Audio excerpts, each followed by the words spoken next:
The call light above room 7 had been blinking for 11 minutes. Ingrid knew because she'd been watching it from the nurse's station while Dr. Pullman finished his speech about workflow optimization, a term he seemed to have discovered recently and deployed constantly, the way a child uses a new word at every opportunity. The issue, Pullman said, tapping the whiteboard with his marker, is that nursing staff are not prioritizing physician-directed tasks. Ingrid looked at the blinking light. Room 7 was Mr. Doherty, 73, post-op day 2 from a triple bypass. He'd been restless since morning. She stood up. Kowalczyk. Pullman didn't turn around. I'm still talking. Room 7's been on for 11 minutes, she said. Someone else can get it. She looked around the station. There was no one else. Tran was in the middle of a dressing change. Okafor was on the phone with pharmacy. The unit was down 2 staff because administration had decided Friday afternoon was an appropriate time to send people to a mandatory compliance training. Ingrid walked to room 7. Behind her, she heard Pullman say something to the charge nurse about attitude problems. She didn't slow down. Mr. Doherty was sitting upright in bed, both hands gripping the bed rail, breathing in short pulls. His face had gone the color of old concrete. She was at his side before the door finished closing. Mr. Doherty. She put 2 fingers to his wrist. Pulse fast, irregular, thready. Talk to me. Where's the pain? Chest, he managed. Just started. Few minutes ago. She hit the call button on the wall with one hand and started pulling the crash cart closer with the other. She looked at the monitor. His rhythm had shifted, the clean peaks of a recovering heart now stuttering, irregular, the baseline trembling. V-tac, unsustained, but the trend was wrong. The door opened. It was Tran, gloves still on from the dressing change. Get Pullman, Ingrid said, and bring the crash cart from the hall. Tran disappeared. Ingrid checked Doherty's oxygen sat. 89. She bumped the flow up and repositioned the mask. You're going to be okay, she told him. Stay with me. I don't feel right, he said. I know. I've got you. Pullman arrived 40 seconds later, which, for Pullman, was fast. He stood in the doorway for a moment, surveying the room the way he always did, as if deciding whether the situation was worth his full attention. What's the rhythm? He asked. Was V-tac? Unsustained, currently in AFib with RVR. She showed him the strip she'd printed. He took it, looked at it, handed it back. Get cardiology on the phone. I already paged Dr. Morrow. ETA 12 minutes. He looked at her for a moment. Good, he said, which for Pullman was approximately the highest praise he dispensed. But then he looked at the IV line. Why is this peripheral? He should have a central line. His central was pulled this morning per the post-op orders. Yours. A pause. Get a new one placed. I can do that. I'll have interventional. Send someone up. Dr. Pullman, his pressures dropping. By the time interventional gets here, I said, I'll have someone sent up, Kowalczyk. She looked at the monitor. Doherty's pressure had slipped to 88/54. He was getting paler by the second. She did not argue. Pullman didn't respond to argument. He responded to outcomes, and only when they reflected poorly on him. She picked up the central line kit from the crash cart instead. What are you doing? Pullman's voice had gone cold. Placing the line, that is not within your. His pressure is 88/54, and dropping, his access is a 22 gauge in his forearm, and I have placed 47 central lines. She pulled on sterile gloves with the practiced snap of someone who had done it in the dark, in the rain, in the back of a moving vehicle. You can document it however you need to, but I'm not waiting 12 minutes. The silence in the room had a particular quality to it. Tran, by the door, went very still. Pullman stared at her. She had already prepped the site. He didn't stop her. She had the line placed in 4 minutes. Clean, single attempt, confirmed with flush and blood return. She secured it, labeled it, hung the fluids. Doherty's pressure started climbing back within another 3 minutes. When Dr. Morrow arrived from cardiology, she handed him the full timeline. Rhythm strips, vitals trend, medications given, line placement with confirmation. Morrow scanned it and nodded slowly. "Good catch," he said, "and good work on the line, thank you." He glanced at Pullman. Something passed between them, the wordless communication of two people who understood each other's professional reputations. Then, Morrow turned back to the patient and took over the conversation. And that, for the moment, was that. Ingrid went back to the nurse's station. Pullman didn't speak to her for the rest of the shift. She had worked at Hartwell Regional for 14 months. Before that, she had been places she still didn't fully talk about, not because they were classified exactly, but because the language required to describe them didn't translate cleanly into the vocabulary of a Level 2 trauma center in the Midwest. She had been a flight medic with the 82nd Airborne, 2 deployments to Afghanistan, 1 to Iraq. The last one ending in a forward operating base where the nearest surgical team was 40 minutes away on a good day, and the helicopters couldn't always fly. You learned things in those gaps. You learned to place lines in the dark with your non-dominant hand, because your dominant one was keeping pressure on something else. You learned to intubate in positions that no airway mannequin had ever simulated.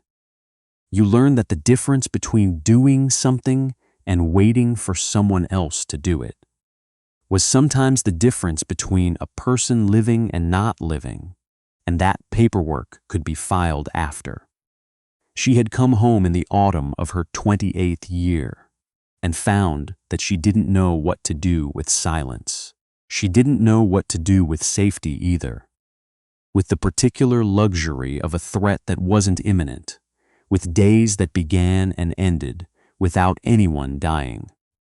She had taken a civilian nursing job because it was the closest thing she knew. The work made sense to her. The skills transferred. The patients were real. What hadn't transferred was everything else. The chain of command at Hartwell Regional was not a chain of command. It was a loosely organized social hierarchy in which certain physicians had decided that their medical degrees conferred not only expertise in their specialty, but also an elevated status that extended to all human interactions within a 40-foot radius. Pullman was the clearest example, but not the only one. He had made his opinion of nursing staff apparent within her first week. It was a matter of efficiency, he'd explained once, to a new resident who'd been asking the wrong questions. Nurses handled logistics. Physicians made decisions. The distinction mattered. The hierarchy existed for a reason. Ingrid had listened to this and said nothing. She had spent 5 years in a hierarchy that was not metaphorical. She knew what one actually looked like. She knew what it meant to follow a command because the person giving it had earned it, had bled for it, had made decisions under conditions that would have collapsed most people entirely. She knew what it meant to lead under the same conditions. She also knew that none of this was visible from the outside. She wore scrubs. She carried a stethoscope and a badge that said RN. She answered questions, administered medications, updated families, caught things that got caught only because someone was paying close attention. She did not talk about Afghanistan. She did not correct people who assumed she was simply a floor nurse who had always been a floor nurse. It was easier that way. easier to do the work without the weight of everyone else's adjustments and recalibrations. Their sudden shift in tone when they learned something about you that changed what they thought they knew. She had been many things to many people in the years since she came home. She preferred, now, to simply be what she was in front of them. The woman standing at the bedside, doing the work. 3 weeks after the Doherty incident, a patient came in from the ER at the end of a Thursday evening shift. 61 years old, former firefighter, admitted for what the ER had called chest wall pain, atypical presentation. The note mentioned he'd been complaining of fatigue for several weeks. The ER physician had ordered a troponin, gotten a mildly elevated result, and admitted him for observation with a cardiology consult pending in the morning. Ingrid took the handoff. She read the chart. She went in and did her own assessment. The patient's name was McGuire. He shook her hand when she introduced herself, which most patients didn't bother to do. He was from a generation that still believed in the handshake. "They keep telling me it's probably muscle strain," he said. "What do you think it is?" she asked. He looked at her steadily. "I think it's not." She listened to his lungs. She pressed on his abdomen. She asked him questions that weren't on the admission form.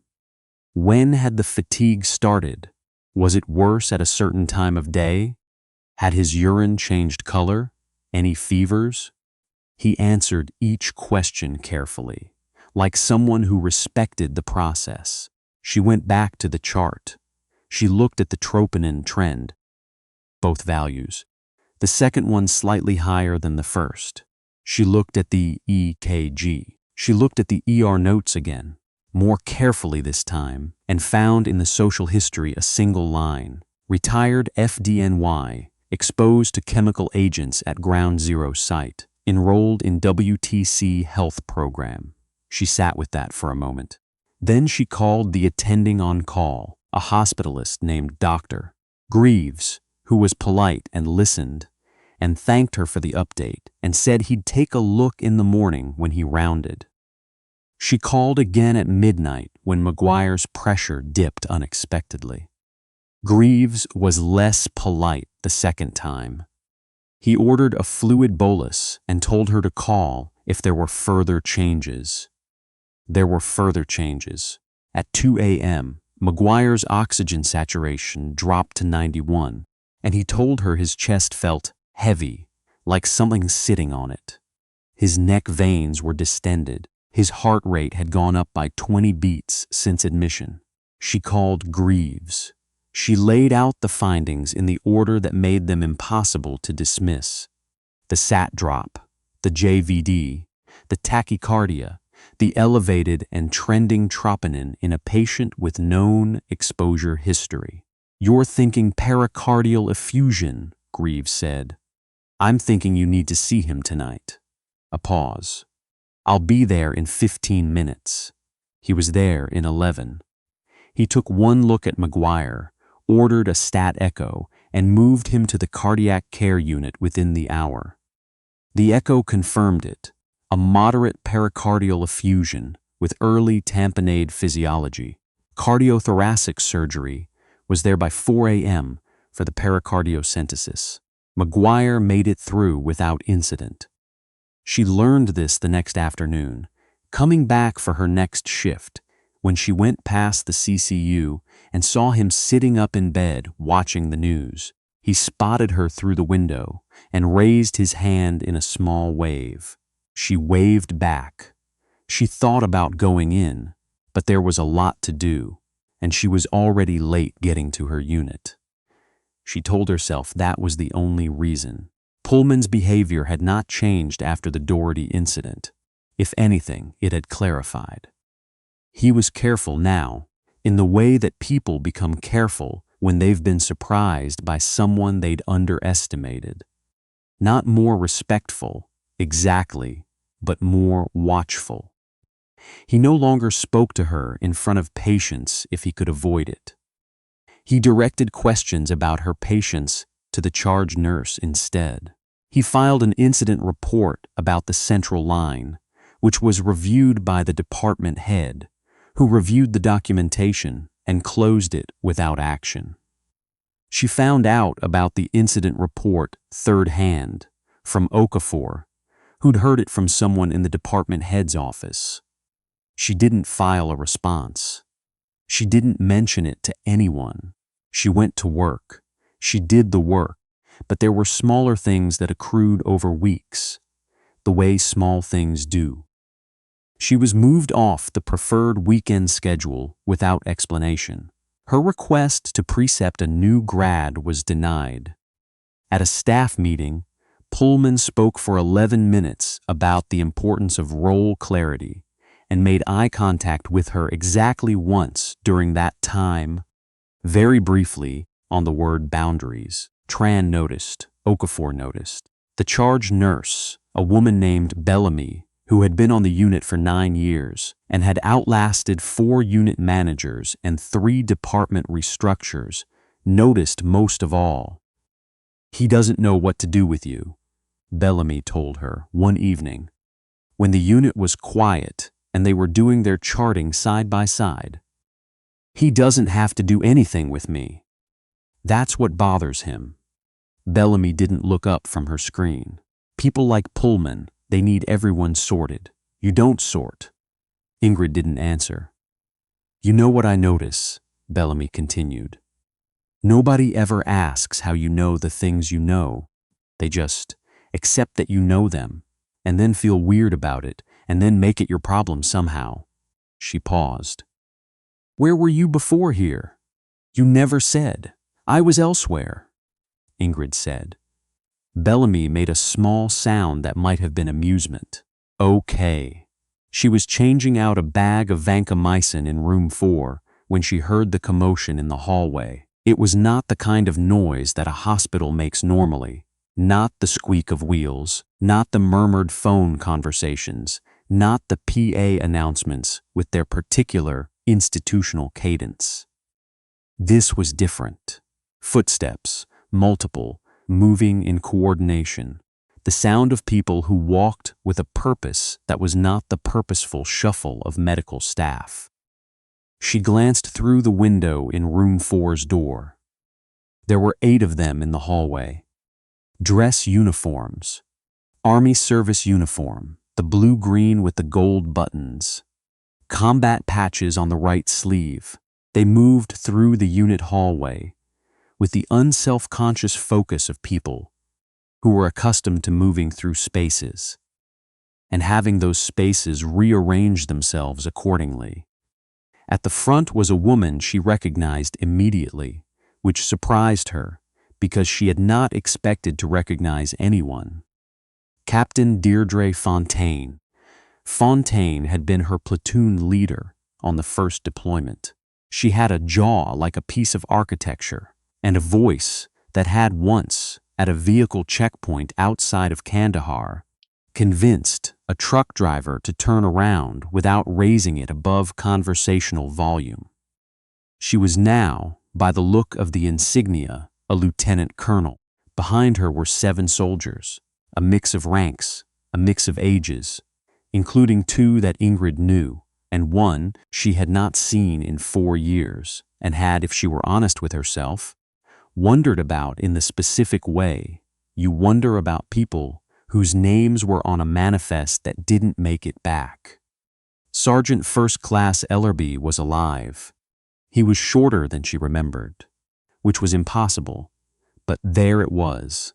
They were asking at the nurse's station. She could hear Okafor's voice, uncertain, then the sound of Okafor getting up from his chair. She finished the vancomycin bag. She labeled it. She double-checked the rate. She stepped out of room 4. Fontaine saw her immediately. The hallway was not large. There were other staff present. Tran, 2 nurses from the adjacent unit who happened to be passing through, Bellamy at the far end by the medication room, and Pullman, who had been heading to the station with a tablet in his hand and had stopped when the soldiers appeared, reassessing. Fontaine walked directly to her. "Kowalczyk," she said. "Ma'am," Ingrid said, old reflex, apparently permanent. Fontaine looked at her for a moment, the scrubs, the badge, the unit around her, and something moved across her face that wasn't quite a smile, but was close. "We've been looking for you," she said. "Took us 3 states. I moved around some." "I know. Ellerby tracked you down." She glanced back at Ellerby, who raised 2 fingers in a small wave that was somehow exactly as Ingrid remembered him. "We've been trying to reach you for 2 months." Ingrid thought about the voicemail the speaker hadn't returned. She had returned most of them, she said. She had let a few go. "I've been busy," she said. Fontaine nodded slowly, in the way of someone who understood exactly what kind of busy that was. "There's a ceremony," she said. "Next month at Fort Bragg, Medal of Valor, overdue." She paused. "That's official." "Unofficially." She glanced at the unit around them, then back. "We just needed to see that you were standing." The hallway was completely quiet now. Ingrid was aware of this in the peripheral way that she'd become aware of rooms going quiet around her. A skill she'd developed long before she understood what it meant. The silence that happens when everyone in a space simultaneously realizes they're witnessing something they weren't expecting. Pullman, she noticed, had not moved. Fontaine took 1 step back, behind her, as if this had been coordinated, and it had been, she would later find out. They had discussed it in the parking garage for 20 minutes before coming up. The 7 soldiers came to attention. It happened in unison. The kind of unison that doesn't come from drill sergeants, but from people who have been in enough situations together that their bodies have developed a shared grammar. They saluted. Ellerby's chin was up. His eyes were straight ahead. He was not a man who cried in Ingrid's experience, but there was something in the set of his jaw that she recognized as its equivalent. Fontaine saluted last. She held it. Ingrid did not cry. She had not cried since she came home, not fully, not the kind of crying that meant something had broken open rather than simply spilled. She was aware that this might be a problem in the long run. She was aware that Bellamy would probably say the same thing if she asked her, which she wouldn't. She stood in the hallway of the ICU in her scrubs with her badge, and her stethoscope and her 14 months of civilian nursing behind her, and she rendered the return salute with the precision of someone who had rendered it 1,000 times, in better conditions and in much worse ones. "At ease," she said, and her voice came out steady, because of course it did. "Some things you don't lose." Fontaine dropped her salute. Her chin did a thing that was not quite a wobble. "Staff Sergeant Kowalczyk," she said, and the use of the rank in this space, in this context, felt like a door opening in a wall that Ingrid had been walking alongside for 14 months, without being entirely sure there was a door there. "Thank you for your service, on behalf of the unit, all of us."